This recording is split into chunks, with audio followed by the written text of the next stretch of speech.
देखो 2026 SSC CGL आने वाला है अगले साल, और मुझे पता है कि आप में से सभी लोग सेम स्ट्रेटजी फॉलो करेंगे, सेम माइंडसेट फॉलो करेंगे। आप में से ज्यादा लोगों को सिलेक्शन नहीं होने वाला। जो ऑलरेडी कंसिस्टेंट अपनी पढ़ाई में हो सकता है उनका सिलेक्शन हो जाए, लेकिन जो थोड़े बहुत भी नीचे है ना, उनका सिलेक्शन नहीं होने वाला, क्योंकि आपका सेम स्टेट ऑफ माइंड अभी भी है। तो आज के वीडियो में मैं आपको सिर्फ एक मिस्टेक के बारे में बात करूंगा। उस एक मिस्टेक को अगर आप करने वाले हो इस साल तो रुक जाओ, या तो अपनी तैयारी बंद कर दो या फिर उस मिस्टेक को सुधार लो। लेकिन मैं लिख कर दे सकता हूं, अगर आपने वो मिस्टेक नहीं सुधारी, आपको पढ़ाई में मन नहीं लगेगा, कुछ टाइम बाद आपका सिलेक्शन तो फिर दूर की बात है। वो मिस्टेक क्या है? वो मिस्टेक ये है कि आप अगले एक साल तक या फिर जो भी अपना टाइम पीरियड है उसमें आप हर दिन या फिर हर अगले दिन ये सोचोगे कि आपका सिलेक्शन होने वाला है। आप इनकम टैक्स इंस्पेक्टर बन गए, आप एग्जामिनर बनने वाले हो, ये आप इमेजिन करोगे और यहां से आपको जोश आएगा पढ़ाई करने का। फिर आप पढ़ाई करने के लिए बैठोगे। होता है ना हम सब लोगों के साथ में, कभी कभी पढ़ाई करने का दिल नहीं करता तो हम क्या करते हैं, हम इमेजिन करते हैं कि मैं बन गया हूं, अब क्या क्या पावर्स आ गई मेरे पास में, कैसी मेरी जिंदगी बेटर हो गई है। आप ये इमेजिन करोगे और यहां से जो मोटिवेशन आ रहा होगा आपको कि हाँ यार करना तो है, और फिर आप अपनी पढ़ाई करने के लिए बैठोगे। ये स्ट्रेटजी अगर आप आज तक फॉलो कर रहे थे, इसी वजह से आपको सिलेक्शन नहीं हो रहा। रिजल्ट के ऊपर फोकस कर रहे थे। आपको सुनने में अजीब लग रहा होगा कि सारे टीचर्स तो यही बोलते हैं कि अपने टारगेट को इमेजिन करो और उसके बाद फिर वो जोश आएगा, उस जोश में काम करो। और इसलिए आप सभी लोगों ने हो सकता है कि अपने डेस्क के सामने किसी एक्साइज इंस्पेक्टर की या फिर किसी ना किसी की फोटो लगा रखी हो, जिससे आपको उसको देखकर मोटिवेशन। अपना टारगेट हमेशा याद रखो, ऐसा बोलते हैं ना टीचर्स, सब टीचर्स गलत बोलते हैं। अपना टारगेट हमेशा घोड़े की नाल की तरह अपने सामने रखो, उसको हमेशा देखते रहो, तब जाके तुम्हारा सिलेक्शन होगा। अपने टारगेट को कभी मत भूलना।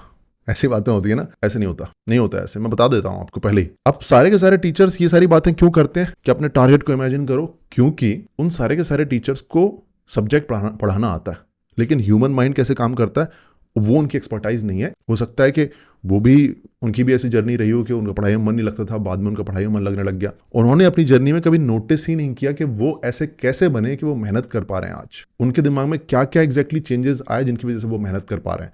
जब उनको अपनी जर्नी के बारे में उतनी ऑब्जर्वेंस नहीं होती तो वो क्या सोचते हैं, शायद वो इसलिए बने हैं क्योंकि उनका मेहनत करने का दिल नहीं करता था लेकिन वो करते थे। उनका सुबह उठने का दिल नहीं करता था लेकिन वो उठते थे। ऐसा नहीं है, पीछे एक बहुत बड़ी कहानी है। जरा ध्यान सुनना, इस पूरी स्ट्रेटजी में दिक्कत क्या है। दिक्कत ये है कि आपका भी जो मोटिवेशन आ रहा है वो किस बात से आ रहा है, ये इमेजिन करने से कि मेरा सिलेक्शन हो रहा है। तो आज आप पढ़ाई करोगे, कल आप पढ़ाई करोगे, लेकिन 5 दिन के बाद में ऐसा ना, आप कभी ऐसे बैठोगे, कोई क्वेश्चन सॉल्व कर रहे होगे, कोई क्वेश्चन सॉल्व करोगे, उसका आंसर नहीं आएगा आपने, या फिर कोई और इंसिडेंट हो गया कि आपके किसी दोस्त का सिलेक्शन हो गया, आपका सिलेक्शन आपको ऐसा लग रहा है कि नहीं हो पाएगा। एसएससी सीजीएल में कोई प्रोटेस्ट हो गया, किसी एग्जाम सेंटर पर कोई दिक्कत हो गई, तो आपके दिमाग में ख्याल आएगा कि नहीं, शायद एसएससी सीजीएल तो एग्जाम देने लायक ही नहीं है। अब आपने कोई मॉक टेस्ट दिया, उसमें आपके कम नंबर आए। कुछ दिन बाद आपके साथ ये सारी सिचुएशंस होंगी, और जब ये सारी सिचुएशंस आएंगी तो आपके दिमाग में एक हल्का सा बहुत बैकग्राउंड में एक थॉट आएगा कि बेटा तेरा तो नहीं हो पाएगा। जैसे ही आपको ये ख्याल आएगा कि तेरा तो नहीं हो पाएगा, आपका सारा का सारा मोटिवेशन खत्म हो जाएगा पढ़ाई करने का। क्यों खत्म हो जाएगा? क्योंकि ध्यान है ना, आपका सारा मोटिवेशन कहां से आ रहा है? अपने टारगेट को इमेजिन करने से, ये इमेजिन करने से कि आपका सिलेक्शन हो गया है, ये एक्सपेक्ट करने से कि आपका सिलेक्शन हो गया है। तभी तो आप बहुत ज्यादा एक्साइटेड हो जाते हो जब आपको कोई स्ट्रेटजी बताता है डे वाइज, डे 1 पे ये करना है, डे 2 पे ये करना है, तो आपके दिमाग में एक स्ट्रक्चर बन जाता है, day 1, day 2, day 3, day 24, day 233, और अब मेरा सिलेक्शन हो गया। वो पूरा का पूरा पाथ जब आपको कोई बताया था, आपके दिमाग में एक स्ट्रक्चर लाइन बन जाती है कि हाँ अब मेरा सिलेक्शन हो जाएगा। आपका मोटिवेशन डिपेंडेंट है ये एक्सपेक्ट करने में कि सिलेक्शन तो होना है, तब आपको मजा आता है। लेकिन दोस्त, कहानी ये है कि 90% ऑफ द टाइम इस जर्नी में आपको ऐसा नहीं लगने वाला कि आपका सिलेक्शन होगा, इवन तो होने वाला हो, तब भी आपको ये लगने वाला है कि आपका सिलेक्शन, अलग अलग ट्रिगर्स से आपका सिलेक्शन शायद नहीं होने वाला। तो कहानी ये नहीं है कि जब सिलेक्शन होने वाला हो तब कैसे पढ़ाई करें। कहानी ये है कि जब ये पता है कि सिलेक्शन नहीं होने वाला तब पढ़ाई कैसे करें। You are not prepared for that 90% situation. तो इसके सॉल्यूशन के बारे में बात करते हैं। मान लो कि आप कसौल जा रहे हो, आपने प्लान बनाया दोस्तों के साथ में कि कसौल में जाना है और बढ़िया बैठना है, चिल मारना है अपना। आप बड़े एक्साइटेड हो गए, आप निकल पड़े, दिल्ली से निकल रहे हो, बस पकड़ी आपने, थोड़े और आगे गए। अब अचानक से एक खबर आई कि कसौल गवर्नमेंट ने, जो भी मंडी जिस भी जिले में वो पड़ता है, उन्होंने वो सिटी बंद कर दी है कुछ दिनों के लिए। कोई नहीं जा सकता वहां पर, अंदर कोई बढ़िया रेनोवेशन का काम चल रहा है, कुछ झटका लगेगा, लेकिन फिर भी आप चलते रहोगे। क्यों? क्योंकि आप अपने दोस्तों के साथ में हो, आप बातें कर रहे हो, अच्छा लग रहा है आपको। कहां पर? रास्ते में आप नज़ारे देख रहे हो, अभी पहाड़ियां स्टार्ट हो गई हैं, थोड़ी देर बाद बारिश होने वाली है, साथ में आपकी वो लड़की बैठी हुई है जिसपे आपको क्रश है, उसको देखते रहते हो बीच बीच में। कसौल बंद है, कसौल नहीं घूम सकते, तब भी आप उस रास्ते को तय करोगे, आप वहां तक जाओगे या फिर किसी और शहर में जाओगे, आप वापस आओगे, घर वाले पूछेंगे बेटा कसौल कैसा था, अगर बताओगे घर वालों को तो आप बोलोगे कसौल तो बंद हो गया था लेकिन रास्ता बहुत सुंदर था। आप कंसिस्टेंट होगे इस जर्नी में, रुकोगे नहीं। क्यों? क्योंकि या तो रास्ता सुंदर है या फिर आपको रास्ता अच्छा लग रहा है। आपका रिजल्ट के ऊपर फोकस नहीं है, आपका प्रोसेस, जर्नी के ऊपर फोकस है। आपके दिमाग में एक ख्याल आ सकता है कि यार कसौल का रास्ता तो बहुत सुंदर है, तो सबको अच्छा लगता है, लेकिन कई सारे लोग दोस्त ऐसे भी होते हैं।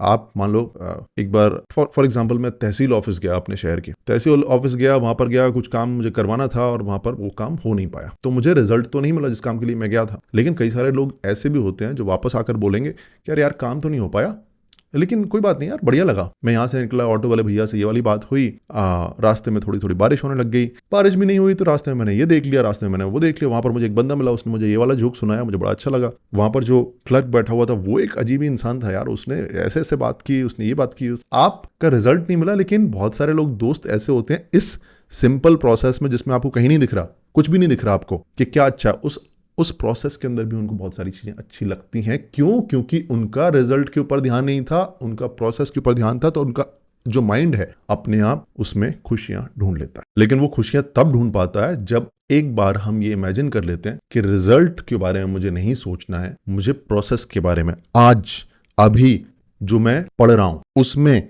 ये जो पैराग्राफ लिखा हुआ है, इस पैराग्राफ में क्या कहानी है, इस पैराग्राफ में क्या है। अब कल को मैं इंस्पेक्टर ना बनूं, ठीक है, लेकिन ये पैराग्राफ मैंने आज इस मोमेंट में पढ़ा था, इस पैराग्राफ को पढ़ते टाइम मुझे ये सीखने को मिला, इस पैराग्राफ को पढ़ते टाइम मुझे ये मिला, वो मिला, इस पैराग्राफ में दुनिया थी। ये बनना है हमें। एक लाइन बात करूं तो रिजल्ट के ऊपर से फोकस हटाना है और प्रोसेस के ऊपर फोकस लाना है। Processed focused mind, process focused mind develop करना। दिखता कैसा है ये प्रोसेस फोकस्ड माइंड? एक जनरल अगर हम बात करें, आप ऐसे बन जाओगे कि आप दिन भर पढ़ाई करोगे, शाम को जो आपके दोस्त मिलेंगे तो आप अपने दोस्तों से पसंद करोगे पढ़ाई की बात करना, कि उस चैप्टर में मैंने ये पढ़ा, हिस्ट्री की जो बुक थी उसमें मैंने इस राजा के बारे में पढ़ा, उसमें ये वाला इंसिडेंट पढ़ा, 1948 में तो ये हुआ था, 1956 में ये हुआ था, तो फिर ये इवेंट जो है वो 1971 में कैसे हो सकता है। ये आपके जनरल डिस्कशंस बन जाएंगे, क्योंकि आप जो पढ़ रहे हो उसमें आपको अच्छा लग रहा है। अगर आप ये कर रहे हो तो कहीं ना कहीं थोड़ा सा आपका प्रोसेस फोकस्ड माइंड है और डेवलप करने की जरूरत है। मान लो कि मॉक टेस्ट आप देते हो, मॉक टेस्ट में आपके अच्छे नंबर नहीं आते, आप घर आकर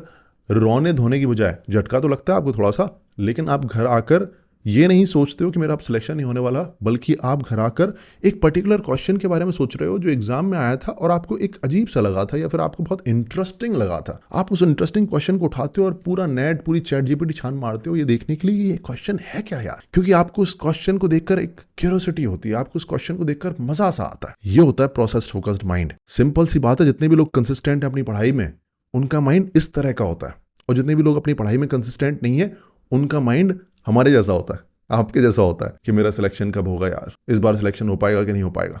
मैं जानता हूं ये ख्याल तो आएंगे आपके दिमाग में, लेकिन टू मच फोकस्ड हम हैं इसके ऊपर, रिजल्ट के ऊपर। कंसिस्टेंट लोग टू मच फोकस्ड नहीं होते, too much focused they are on process. थोड़ा थोड़ा आपको क्लिक कर रहा होगा। ये बातें आपको कोई नहीं बताने वाला, आपकी कोई भी टीचर्स हैं वो आपकी वाली बातें नहीं बताने वाले। अब एक्शन पॉइंट आपको मैं बताता हूं, इस आज का एक्शन पॉइंट होना चाहिए ना यार, कि करना क्या है। ये सारी बात समझ में आई। अब एग्जैक्टली क्या करना है मुझे? पूरे दिन भर आपने क्या करना है? अपने थॉट्स को ऑब्जर्व करना है। अब से जैसे मेडिटेशन में करते हैं ना, माइंडफुलनेस मेडिटेशन जो होती है, उसमें आप आंख बंद करते हो, आप अपनी सांस के ऊपर ध्यान देते हो और थॉट्स को ऑब्जर्व करने की कोशिश करते हो, कौन सा थॉट आ रहा है, कौन सा थॉट आ रहा है। और जैसे ही आपके दिमाग में कोई थॉट आता है, कोई पुरानी मेमोरी आती है, कुछ भी आता है आपके दिमाग में, आप उसको ऑब्जर्व करते हो और वापस अपनी सांस के ऊपर वापस आ जाते हो। सिर्फ उसे ऑब्जर्व करते हो बिना जज किए हुए, अच्छा बुरा है कुछ भी नहीं। आप अपनी वापस अपनी ब्रेथ के ऊपर आ जाते हो। इसे बोलते हैं माइंडफुलनेस मेडिटेशन। आपने क्या करना है?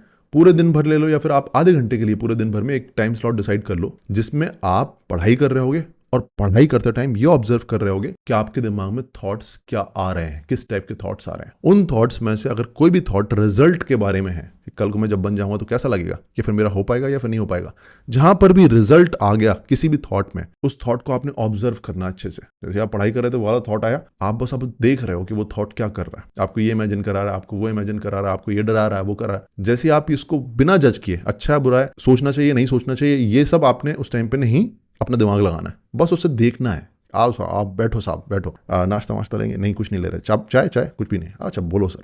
उसकी बात सुन लिया आपने, और उसके बाद वो थॉट अपने आप चला जाएगा जब आप उसको ऑब्जर्व करोगे। वो रिजल्ट वाला थॉट जैसे ही चला जाए, वापस अपनी पढ़ाई पे आ जाओ। फिर अपने थॉट्स के लिए ऑब्जर्वेंट रहो। जैसे ही दोबारा कोई थॉट आए, उस थॉट को ऑब्जर्व करो, वापस आ जाओ, थॉट को ऑब्जर्व।